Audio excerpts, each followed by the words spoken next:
Good evening students. Myself Rashmi Sharma, Assistant Professor Botany, Pandit Jawaharlal Nehru arts and science PG college Bemetara, Chhattisgarh. Students, आज का हमारा topic है pentose phosphate pathway. ठीक है, तो देखिए पेंटोस फॉस्फेट पाथवे को पीपीपी या हेक्सोस मोनोफॉस्फेट शंट या alternative pathway for glucose breakdown भी कहते हैं। ठीक है, पेंटोस फॉस्फेट पाथवे को ये तीनों नाम से भी जाना जाता है।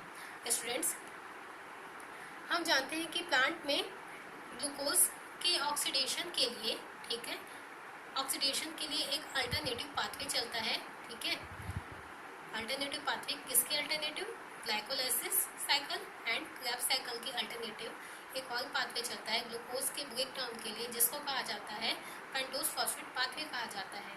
ठीक है students, glycolysis and Krebs cycle से जो एनर्जी के फॉर्म में निकलता है, एटीपी के फॉर्म में निकलता है, वो बनता है, वो किसके फॉर्म में निकलता है? NADPH के फॉर्म में निकलता है। एंड राइबोस 5 फॉस्फेट जो बनता है वो किस में बनता है? पेंटोस फॉस्फेट पाथवे में बनता है। ठीक है स्टूडेंट्स, पेंटोस फॉस्फेट पाथवे जो होता है ये दो पार्ट में डिवाइडेड होता है। पहला होता है इसका ऑक्सीडेटिव पाथ एंड सेकंड होता है इसका non oxidative phase. Oxidative phase and non oxidative phase.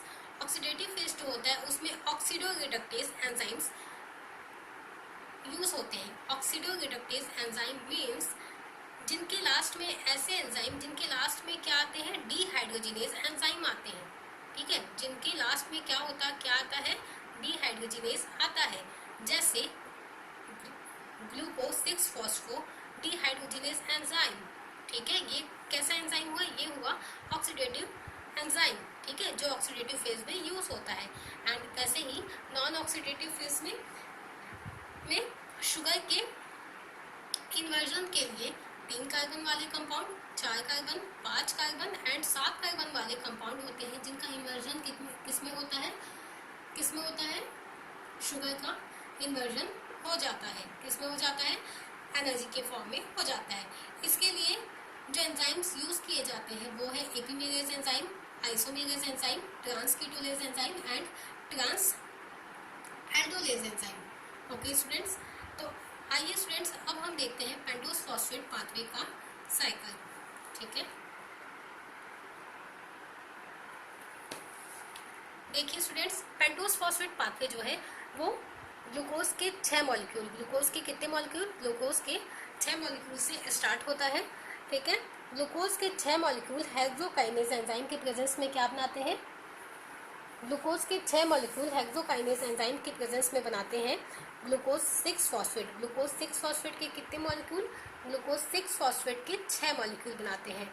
ठीक है, एंड देखिए ग्लूकोज से ग्लूकोज 6 फॉस्फेट कैसे बना?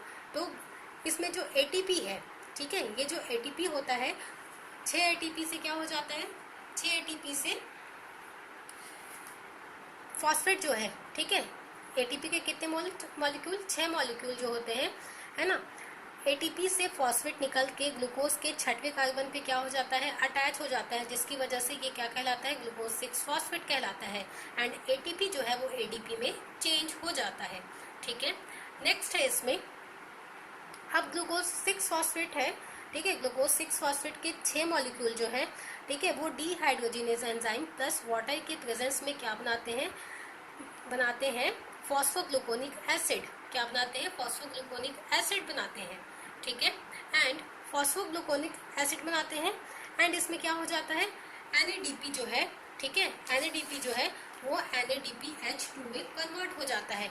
स्टूडेंट्स, NADP जो है क्या किसमें कन्वर्ट हो जाता है? NADPH2 में कन्वर्ट हो जाता है। इसमें क्या होता है? हाइड्रोजन आयन निकलता है एंड NADP में कन्वर्ट होता है। ठीक है, कन्वर्ट हो जाता है। अब देखिए फॉस्फोग्लूकोनिक एसिड जो है ये डीहाइड्रोजिनेज एंजाइम के प्रेजेंस में क्या बनाता है? ये बनाता है राइबोस 5 फॉस्फेट। क्या बनाता है? Ribose 5 phosphate. अब देखिए यहाँ पे भी NADP जो है वो किस में कन्वर्ट हो जाता है? NADPH में कन्वर्ट हो जाता है। ठीक है, हाइड्रोजन के प्रेजेंस में ये हाइड्रोजन ले लेता है एंड क्या बना लेता है, NaDPH2 बना लेता है। स्टूडेंट्स, यहाँ पे हम जो देख रहे हैं कार्बन डाइऑक्साइड CO2 लिखा हुआ है, क्या लिखा हुआ है, CO2 लिखा हुआ है, ठीक है, ये CO2 लिखा हुआ है। यहाँ पे क्या होता है, डीकार्बोक्सिलेशन की प्रोसेस भी होती है। मीन्स डीकार्बोक्सिलेशन कहने का मतलब है यहाँ पे क्या हो जाएगा, कार्बन के जो मॉलिक्यूल है, कार्बन डाइऑक्साइड में जो कार्बन है उसके मॉलिक्यूल क्या हो जाएंगे, यहाँ पे निकल जाएंगे। अब वो निकलेंगे कैसे, देखिए, फॉस्फोग्लूकोनिक एसिड के कितने मॉलिक्यूल है, 6 मॉलिक्यूल है, लेकिन फॉस्फोग्लूकोनिक एसिड जो है वो कितने कार्बन वाला कंपाउंड है, 6 कार्बन वाला कंपाउंड है। यहाँ पे होने क्या वाला है, यहाँ पे होने वाला है डीकार्बोक्सिलेशन। तो डीकार्बोक्सिलेशन मतलब कि कार्बन आयन का निकलना, ठीक है। तो यहाँ से फॉस्फोग्लूकोनिक एसिड से एक कार्बन जो है वो निकल जाएगा, उस एक कार्बन का क्या हो जाएगा, लॉस हो जाएगा, जिसकी वजह से ये 5 कार्बन वाले कंपाउंड में चेंज हो जाएगा। तो 5 कार्बन वाला कंपाउंड ये क्या बना लेता है, राइबोस 5 फॉस्फेट, जो कि 5 कार्बन वाला कंपाउंड होता है। एंड यहाँ से कार्बन डाइऑक्साइड डीकार्बोक्सिलेशन के थ्रू बाहर निकल जाता है, ठीक है। एंड राइबोस 5 फॉस्फेट जो है, ठीक है, राइबोस 5 फॉस्फेट अपने आइसोमेरेज एंजाइम जाइलोस 5 फॉस्फेट में क्या हो जाता है, चेंज हो जाता है। राइबोस 5 फॉस्फेट आइसोमेरेज एंजाइम में क्या हो जाता है, जाइलोस 5 फॉस्फेट में चेंज हो जाता है आइसोमेरेज एंजाइम के प्रेजेंस में।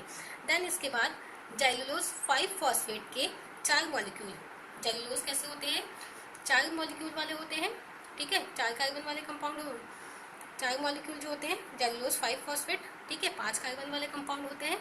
तो इनमें से 2 मॉलिक्यूल जो है रिबलोस 5 फॉस्फेट के, रिबलोस 5 फॉस्फेट के, ठीक है, रिबलोस 5 फॉस्फेट के 2 मॉलिक्यूल के साथ ट्रांस कीटोलेज एंजाइम, जाइलोस 5 फॉस्फेट के 2 मॉलिक्यूल एंड रिबलोस 5 फॉस्फेट के 2 मॉलिक्यूल ट्रांस कीटोलेज एंजाइम के प्रेजेंस में क्या बना लेते हैं, सूडोहेप्टुलोज, क्या बना लेते हैं, सूडोहेप्टुलोज 7 फॉस्फेट, ठीक है, सूडोहेप्टुलोज 7 फॉस्फेट एंड ग्लाइसरल्डिहाइड 3 फॉस्फेट बना लेते हैं, ठीक है, सूडोहेप्टुलोज 7 फॉस्फेट के 2 मॉलिक्यूल एंड ग्लाइसरल्डिहाइड के 2 मॉलिक्यूल बना लेते हैं। देन इसके बाद में सूडोहेप्टुलोज 7 फॉस्फेट एंड ग्लाइसरल्डिहाइड फॉस्फेट, ये दोनों मिलके वापस से ट्रांस कीटोलेज एंजाइम के प्रेजेंस में क्या बनाते हैं, fructose 6 phosphate and erythrose 4 phosphate. Fructose 6 phosphate के 5 मॉलिक्यूल, फ्रक्टोज 6 फॉस्फेट के कितने मॉलिक्यूल, फ्रक्टोज 6 फॉस्फेट के 5 मॉलिक्यूल एंड एरिथ्रोज 4 फॉस्फेट के 2 मॉलिक्यूल बना लेते हैं, ठीक है। देन इसके बाद में कितने मॉलिक्यूल बना लेते हैं, देखिए, सूडोहेप्टुलोज 7 फॉस्फेट जो है, सूडोहेप्टुलोज 7 फॉस्फेट एंड ग्लाइसरल्डिहाइड 3 फॉस्फेट, ये दोनों मिलके क्या बना लेते हैं,